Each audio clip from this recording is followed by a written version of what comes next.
شلونكم أصدقائي؟ إن شاء الله تكونون بخير. تكملة قصة حياة درراء البارت الثاني. أتمنى القصة تنال إعجابكم. لا تنسوا الاشتراك بالقناة وتفعيل زر الجرس. يلا نبدي وياكم البارت الثاني. بقلم ريتاج.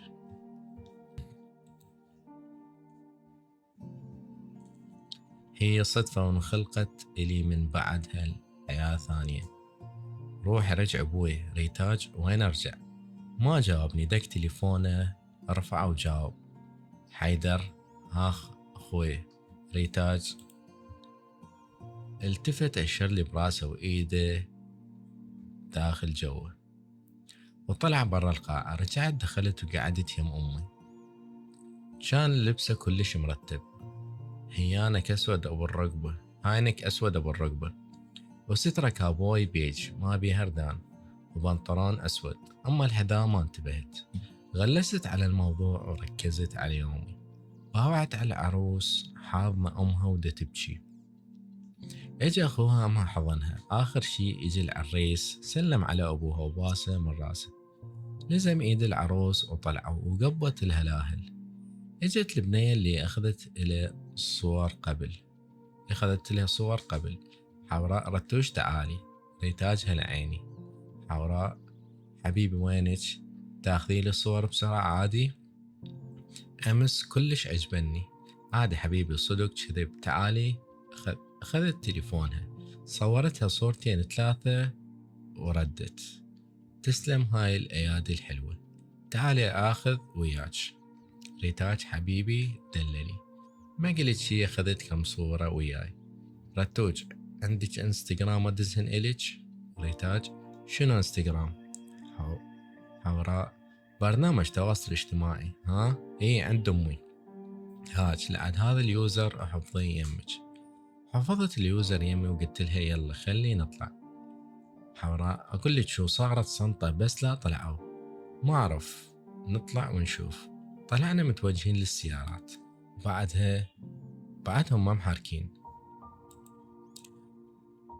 حواء عبالي نسونا. حواء تعالي وينك؟ حواء جاية أخوي. لوحت لي بإيدها رحت صعدت بالسيارة اللي بيها أمي. رتوجة يمه وين شنتي؟ شنو تصور ويا حواء بنت عمتي. اي يمه تعرفيها؟ اعرفها شلون ما اعرفها غير بنت عمتي، ولا عرفتها البارحة. صايرة حلوة حتى ما سلمت عليها. اي كلش حلوة. اخر مرة شفتها من هي صغيرة. هسه عرفتها حالش. بدا راسي يأذيني من الهوسة، اقل هوسة يسطرني. وصلنا نزلنا قبال الفندق. هوسوا بالشارع شوية ورقصوا، ودخلوا للفندق بالصالة. هم خذوا لهم هوس الولد والبنات تهلهل. صعدوا العرسان للغرفة وطلعنا. صعدنا السيارات ورجعنا للقاعة. بعدين كل من رجع ظلينا بس احنا وعائلة العريس. ما ادري كانوا وجدا يطلعون من القاعة. ريتاج خابرة على حسين شو طول يمه. خابرت عليه ماكو مدى يجاوب. شو السالفة؟ وينه راح نظل بالشارع اليوم؟ طلعت حواء من القاعة واجت باتجاهنا. حواء خالة رتوج ليش واقفات هنا؟ منتظرين حسين والله. ليش وينه بعد ما جاي؟ وخليش توقفين هنا. لا خالة تعالي، اخوي يرجعكم. شو السالفة؟ لا بنيتي اخاف يجي وما يلقانا. دزي له مسج وهو اذا يفتح التليفون يعرف. تعالي دادا يلا يلا. بعد ما قدرنا نقول لها لا رحنا صعدنا. حواء هسه تجي امي راح تجيب كم غرض وترجع. خليت راسي على جامة السيارة، ونسائم الهواء البارد تدخل من باب مال السيارة والمفتوح. اجت محواء. هلا عمه هلا. هلا بعد عمتك. شوية واجا ابو السترة البيجي. هذا حيدر. يعني هذا حيدر ابو السترة البيجي يصير اخو هالبنية حواء. ما استوعبت لان ماكو شبه بينهم ابد. خلى الغراض بالصندوق مال السيارة واجا صعد وطبق الباب وباوع على أمي وردد. حيدر السلام عليكم. ريتاج بعد ما مكمل اجت نظراته الشبه عليه، ورجع اندار راسه بسرعة وردد: السلام عليكم بويا. وشغل السيارة وحركنا. أمي وعمتها سولفن شوية على سوالف العرس وسكتن. حواء: رتوج أول ما ترجعين دزيلي مسج أدزلك الصور. من عيني حبيبي. سكتنا، صار الطريق هدوء وبارد. فجأة اشتغلت أغنية على الراديو أو المسجل السيارة: عيشني ليلة بقلبك. ركزت على ألحان الأغنية وحفظتها بداخلي. كلش حبيت الأغنية. قلت بس أرجع للبيت أخزنها بتليفون أمي. البارت الثالث.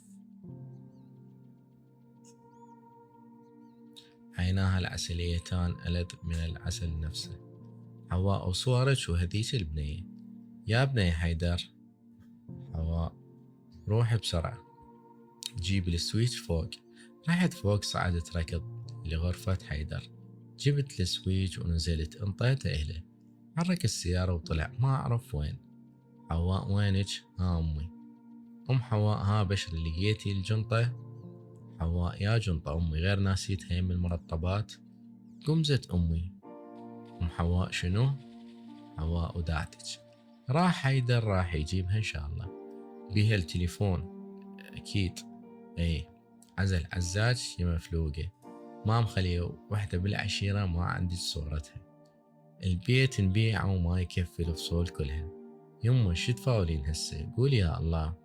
سخام صخمني بالعباس. أدرى أخوي كفو والله راح يجيبه. هسه تشوفين بس اصبري. مرت 3 ساعات وهو ماكو. قاعدة على ناره شوية ودق هورن بالباب. نزلت أركض. حيدر: بشر وينها؟ نزل من السيارة وباوعت على وجهه. انصدمت. مضروب من يم حاجبه.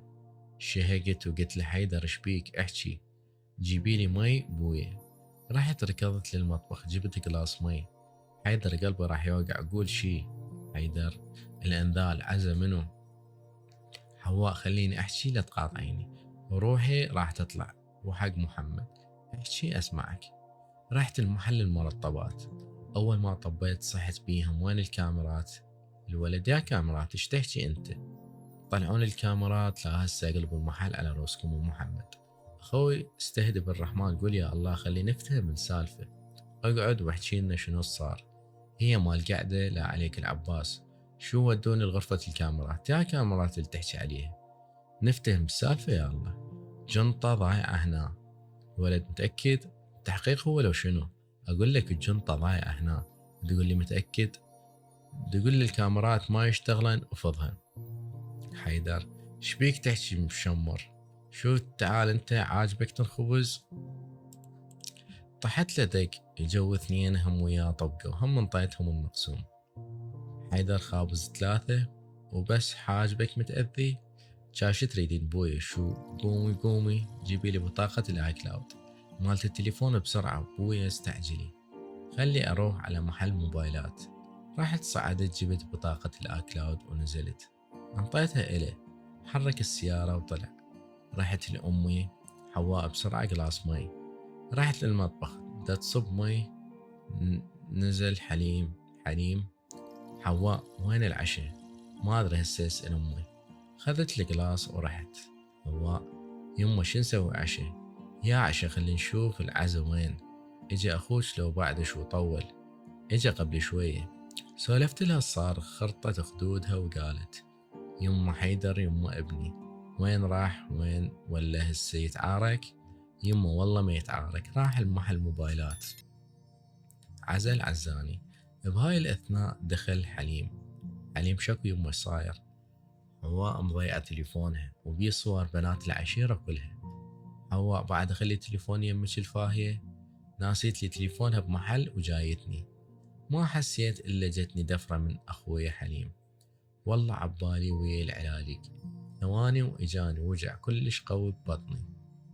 سكتت وغلست عليه. باوعت على الساعة. حيدر صار لي 4 ساعات وين راح؟ أصخام صخمني بس لا أخويا صار لي شي. أمه وحليم واحد يزيد بالثاني. شوية دق هورن بالباب وطفرت مثل المخروع. طقيتها ركضة للحوش. نزل حيدر من السيارة وبيده الجنطة. عطته وقلت بالعباس أخوي شقد كفو. طلع حليم وأمي على صوتي. حيدرنا رجع الجنطة والكم. ركضت أمي على حيدر، شافت حاجبه مشوق لو قلبت الدنيا. يمه وليدي راح ومحمد ما بيشي، بس خلوني ارتاح اخذ نفس واسولف لكم. حواء مي بدأت الغوالي. رحت جبت له مية ورجعت. يلا حيدر سولف انه من الالف للياء. طلعت منها توجهت لمحل موبايلات، انطيت البطاقة مال اي كلاود وقعدت يمه. طلع الحاسبة وبرمجة وبدأ يعرف موقع التليفون من خلال الاي كلاود. طلعنا انا وابو الموبايلات. ابو الموبايلات تربط الحاسبة عن طريق السيارة. بدينا نتبع الموقع. وصلنا للحيوان اللي خاطر بالزاهور مالته النجريذي. دقينا الباب مرتين 3 4 و5. سمعنا صوت الولد. منو؟ افتح الباب حبيبي افتح، بعد روحي جايكم خطار. فتح الولد الباب. يطلع عمره قريب على 30. اهلا زارتنا البركة، بس ولا زغرا بيك. منو انت؟ حبيبي احنا من طرف الشيخ فطحل. عفوا منو؟ هسه راح نظل هنا نسولف بالباب، والله عيب عليك. تفضلوا تفضلوا. دخلنا الولد جوا البيت بس غرفتين. حيدر بيبسي شي عيب عليك استقبال ناشف. الولد صار تدللون هسه اجيب لكم مي. هاي اللي قدرت عليها مي. الولد عفوا. شبيك عفوا وعفوا؟ اطرش انت حبيبي؟ احترم نفسك، شو ماكو احترامات. حيدر تقوم وين؟ طلع لي الجنطة والتليفون حبيبي.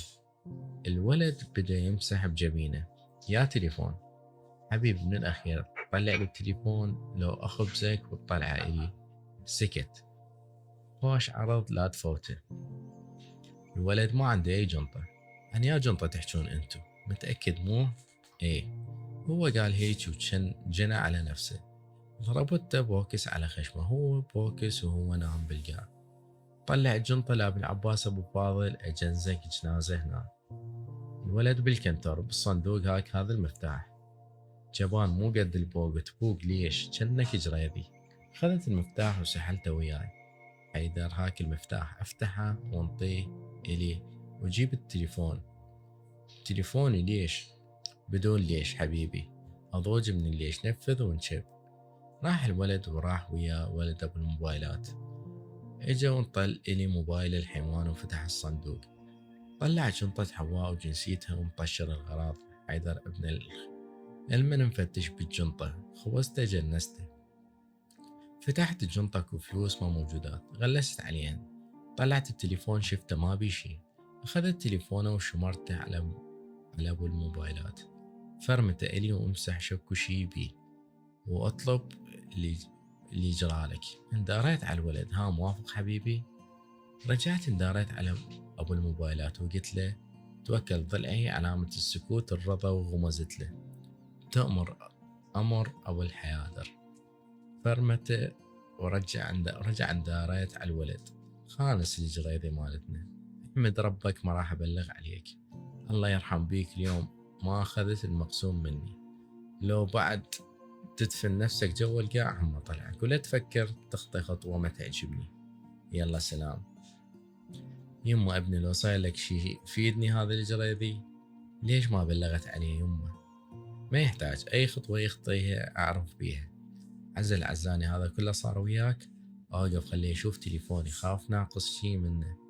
قمت على اخوي بسته. تلوموني من اقولكم سندي هذا اخوي الكفو. حيدر ام الكفو. خليت التليفون رمز مواليدك لا تغيري. حواء اياك لا تلغينا وتخليه بدون رمز. سمعتي لو اعيد؟ سمعت والله عافية. يما ابوي شو وقت طلع الواجب؟ امس الفجر. شو وقت رجع؟ ما اعرف، قال اطول هاي النزلة. يلا ماشي. راح اروح اصعد اقرا وانام لحد يقعدني.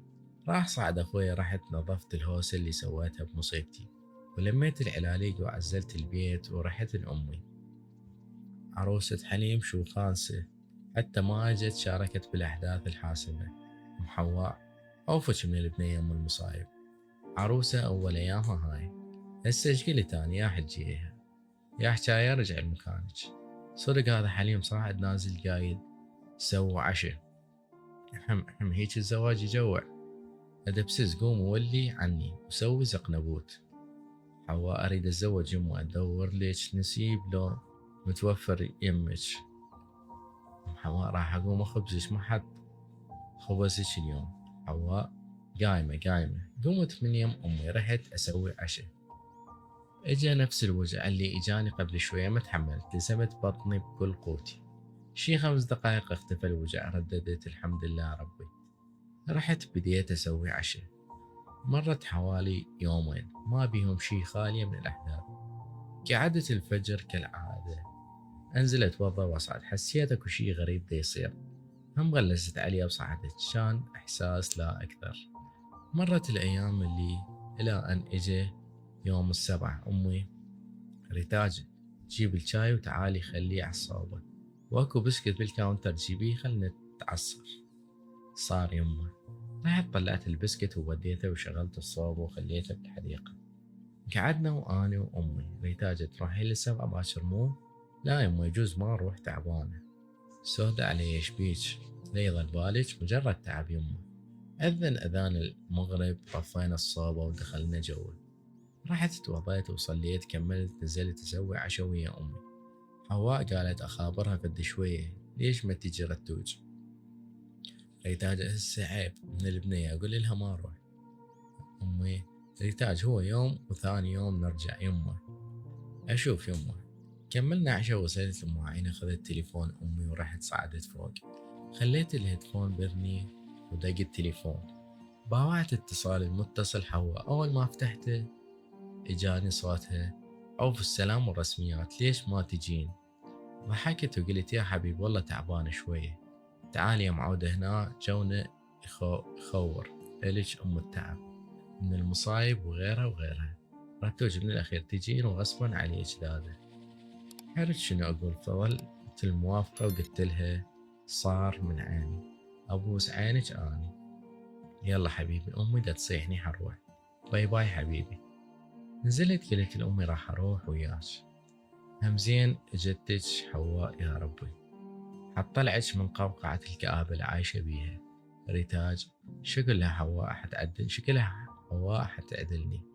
شلون اثنين، واحدة فرفوشة والثانية مكتئبة، حتتوالمون. صعدت نمت، قعدت الفجر صليت ورجعت. أمي ريتاج قومي، حتصير الساعة 12 الظهر، وراك روحة. قايمة يمه. قمت أكلت وكملت تنظيف وصعدت أجهز نفسي. فتحت الكنتور، طلعت بنطلون أسود وقميص زيتوني وحذاء أسود ولبست كلاو أسود. نزلت لأمي لقيتها كاملة. يلا امشي بنيتي اجا حسين. اجيت يمه. ها وجه البؤس يمك ويقطع. استر علينا يا الفرفوش. بعد روحي رب الفرفوش اني. ابوي شبيك هيك بائسة؟ شبيه ما بيه، ناس تقول مكتئبة وناس بائسة. ويني شو ما اشوفني؟ معليش بيهم يمه. هو انت اول ما الناس تقول ريتاج مكتئبة. ريتاج حسين ايش حكي الدخيل محمد. سوق واسكت. وصلنا قبال بيت ام حواء. نزلنا دقينا الباب، فتحت ام حواء.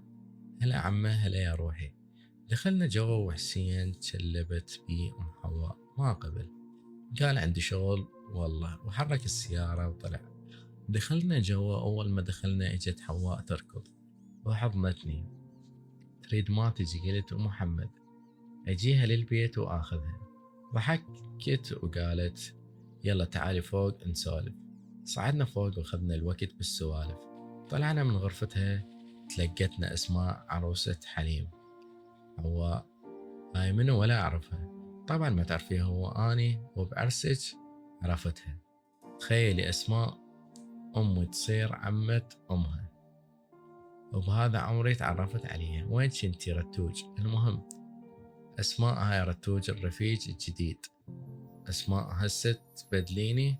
خاب اثنين كان رفيجاتي، شو تعالى نهاك نبوسه. يلا خلينا ننزل نشوف العجايز ايش دا يسوون. ريتاج لو تسمع أمي شو، تعالي خلي أسمعها. دق هورن برا الباب. راحت حواء تفتح. رجعت صبت قلاص مي، وهاي الأثناء دخل أبو البيجي. يلا أبويا وين صرتي؟ دخل بإيد السويتش وردد حيدر السلام عليكم. وعليكم السلام أخوي الكفو. ما عندي شي لا تخاف، ما أريد طلعة، صدق نسيت أعرفك. هاي رتوج رفيجة العمر الجديدة. رتوج عيني هذا حيدرنا أبو الوقفات، لو تسوين أكبر مصيبة بالعالم هم يطلعش منها. حيدر هلا أبويا. أهلا وعليكم السلام. شو بس قلت هيج هاي هلهلت. إيه هم زين طلع صوتش. صعد حيدر فوق وجت حواء قالت يلا رتوج حوقف لك بيوم عرسك اليوم، يجون خطار، ما ريت تتعبين بس تغسلين المواعين عليك. ريتاج دقيقة، لو تعبين شلون؟ هاي بعد يمي، امشي نحارش العجايز، امشي.